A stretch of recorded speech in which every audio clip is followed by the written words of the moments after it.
District. So ప్రభుత్వం మనకి 2024-26 2 సంవత్సరాలకి నూతన మద్యం పాలసీని ప్రవేశపెట్టింది. ఈ నూతన మద్యం పాలసీలో మనకి మాచర్ల స్టేషన్ 10 స్టేషన్లు ఉన్నాయి. మన పల్నాడు డిస్ట్రిక్ట్లో 10 స్టేషన్లు ఉన్నాయి. అందులో మన మాచర్ల స్టేషన్ కూడా ఒకటి. మాచర్ల స్టేషన్లో మనకి మొత్తం 10 షాపులను నోటిఫై చేయడం జరిగింది. జిల్లాలో 129 షాపులు నోటిఫై చేయడం జరిగింది. మన మాచర్ల స్టేషన్ 10 షాపులు వచ్చి మాచర్ల మండలంలో అంటే మున్సిపాలిటీలో 2, రూరల్లో 2, మున్సిపాలిటీలో 3, వెల్దుర్తిలో 3, దుర్గిలో 2, మొత్తం 10 షాపులను మనకి ఇక్కడ మాచర్ల స్టేషన్ పరిధిలో నోటిఫై చేయడం జరిగింది. సో అప్లికేషన్స్ ప్రక్రియ కూడా మొదలైంది. ఆల్రెడీ 1వ తారీఖు నుంచి అప్లికేషన్ స్వీకరణ స్టార్ట్ అయింది. ఈరోజు మనకి 9వ తారీఖు ఆఖరి తేదీ. 9వ తారీఖు సాయంత్రం 5 గంటల వరకు అప్లికేషన్స్ అన్ని బోత్ ఆన్లైన్, ఆఫ్లైన్ పద్ధతిలో దరఖాస్తులు స్వీకరిస్తాము. ఆన్లైన్ పద్ధతిలో ఎవరికి వాళ్ళు ఇంటి దగ్గర ఉండే అప్లికేషన్స్ చేసుకోవచ్చు. అప్లికేషన్ ప్రక్రియను కూడా చాలా సులభంగా చేశారు. జస్ట్ వాళ్ళ పేరు, ఫోన్ నెంబరు ఎంటర్ చేసి రిజిస్టర్ అవ్వచ్చు. ఒక ఐడి ప్రూఫ్, ఆధార్ కానీ, పాన్ కార్డ్ కానీ, డ్రైవింగ్ లైసెన్స్ కానీ ఒక ఐడి ప్రూఫ్ యూజ్ చేసుకుని వాళ్ళు ఈజీగా రిజిస్టర్ అవ్వచ్చు. రిజిస్టర్ అయిన తర్వాత వాళ్ళు ఆన్లైన్లో 2 లక్షలు పే చేసుకోవచ్చు, లేదంటే చలానా డౌన్లోడ్ చేసుకోవచ్చు, లేదా డీడీ ద్వారా ఆఫ్లైన్ పద్ధతిలో డీడీ ద్వారా కూడా పే చేయొచ్చు. సో పేమెంట్ ప్రక్రియలకి 2 లక్షల licence application fee non refundable. ఆ నాన్ రీఫండబుల్ 2 లక్షల అప్లికేషన్ ఫీకి ఈ ఏ పద్ధతుల్లో అంటే ఆ ఇంటర్నెట్ బ్యాంకింగ్ కానీ, డీడీ కానీ, చలానా అయితే ఎస్బీఐలో పే చేయాల్సి ఉంటుంది.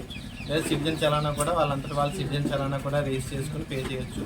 డీడీ అయితే ఎనీ నేషనలైజ్డ్ షెడ్యూల్డ్ బ్యాంక్స్లో డీడీ 2 లక్షల డీడీ కట్టి మాకు సమర్పిస్తే ఆఫ్లైన్లో కూడా దాన్ని మేము వెరిఫై చేస్తాము. సో ఈ ప్రక్రియలో మనకి ఇప్పుడు దాకా ప్రజెంట్ మాచర్ల స్టేషన్లో ఉన్న 10 షాపులకు కానీ 17 అప్లికేషన్లు వచ్చినాయి. మనకి ఇంకా 3 డేస్ టైం ఉంది. సో మెయిన్ ఈ లాస్ట్లోనే ఎక్కువ రష్ ఉంటుంది కాబట్టి అందరికీ నేను చేసే విజ్ఞప్తి ఏంటంటే చివరిలో ఎక్కువ రష్ ఉండడం వల్ల మళ్ళీ సర్వర్ స్లో అవ్వచ్చు. సో అందుకని అందరినీ ముందే దరఖాస్తు చేసుకోమని నేను విజ్ఞప్తి చేస్తున్నాను. సో ఈరోజు రేపట్లో మోస్ట్లీ మనకి అప్లికేషన్స్ చాలా ఎక్కువ సంఖ్యలో రావచ్చని మేము ఎక్స్పెక్ట్ చేస్తాం మాచర్ల పరిధిలో కూడా. అలాగే ఎల్లుండి సాయంత్రం 5 వరకే సమయం ఉంది. 11వ తారీఖున కలెక్టర్ గారి సమక్షంలో టౌన్ హాల్, ప్రకాష్ నగర్ మన నర్సరావుపేటలోని టౌన్ హాల్లో మనకి లాటరీ అనేది తీయడం జరుగుతుంది. 11వ తారీఖున ఉదయం 8 గంటలకే మనకి లాటరీ స్టార్ట్ అవుతుంది. మధ్యాహ్నం లోపు ఆ ప్రక్రియని పూర్తి చేయడానికి మేము అన్ని ఏర్పాట్లు చేసుకుంటున్నాం టౌన్ హాల్ ప్రక్రియలో. సో పోలీసు అండ్ ఎస్పీ గారు వస్తారు. అలాగే కలెక్టర్ గారి సమక్షంలో లాటరీ జరుగుతుంది.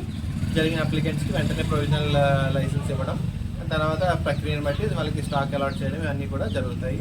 మెయిన్ మనకి 55 లక్షలు, 65 లక్షలు 2 స్లాబ్స్ ఫిక్స్ చేయడం జరిగింది. మన ఉన్న పల్నాడు పాపులేషన్కి సంబంధించి పాపులేషన్ బేస్ మీద స్లాబ్స్ ఫిక్స్ చేయడం జరిగింది. సో ఆ మనకి ఉన్న స్లాబ్ 65 లక్షల స్లాబ్లో 1/6 ఆఫ్ ది అమౌంట్ మనకి లైసెన్స్ విత్ ఇన్ 1 డేలో మనకి పే చేయాలి. అంటే మనకి 11వ తారీఖున సెలెక్ట్ అయిన వెంటనే ఎవరైతే సక్సెస్ఫుల్ అప్లికెంట్ ఉంటారో సెలెక్ట్ అయిన వాళ్ళు ఆ 1/6 ఆఫ్ ది అమౌంట్ని వెంటనే రెమిట్ చేయాల్సి ఉంటుంది, మనకి కట్టవలసి ఉంటుంది. రిమైనింగ్ అమౌంట్ 2 మంత్స్కి ఒకసారి మనకి షిఫ్ట్స్ కింద మొత్తం 6 ఇన్స్టాల్మెంట్స్లో మొత్తం అమౌంట్ని కట్టవలసి ఉంటుంది. Thank you.